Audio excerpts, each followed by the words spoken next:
നമസ്കാരം. Bin media ന്യൂസിലേക്ക് സ്വാഗതം. ഗൃഹനാഥന്റെ മരണം അടിപിടിക്കിടെ തലക്കേറ്റ ക്ഷതത്തെ തുടർന്നാണെന്ന് പോലീസ് പോസ്റ്റ്മോർട്ടത്തിൽ കണ്ടെത്തിയിരുന്നു. തുടർന്ന് മനഃപൂർവ്വമല്ലാത്ത നരഹത്യയ്ക്ക് മകനെ പോലീസ് അറസ്റ്റ് ചെയ്തു. തുറവൂർ തിരുമല ഭാഗം കാരാത്തറ വേലായുധന്റെ മരണത്തിൽ മകൻ രതീഷിനെയാണ് കുത്തിയതോടെ പോലീസ് പിടികൂടിയത്. ശനിയാഴ്ച അർദ്ധരാത്രി വേലായുധൻ വീട്ടിൽ അനക്കമില്ലാതെ കിടക്കുന്നത് ഭാര്യ ജാനുവാണ് കണ്ടത്.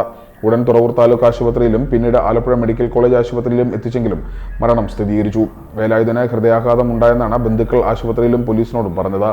സ്വാഭാവിക മരണമെന്ന് കരുതി ഇൻക്വസ്റ്റ് തയ്യാറാക്കുന്നതിനിടെ തലയ്ക്ക് പിന്നിൽ ക്ഷതം കണ്ടത് സംശയത്തിനിടയാക്കി. മെഡിക്കൽ കോളേജിൽ നടത്തിയ പോസ്റ്റ്മോർട്ടത്തിൽ തലക്കേറ്റ മുറിവാണ് മരണകാരണമെന്ന് സ്ഥിരീകരിച്ചു.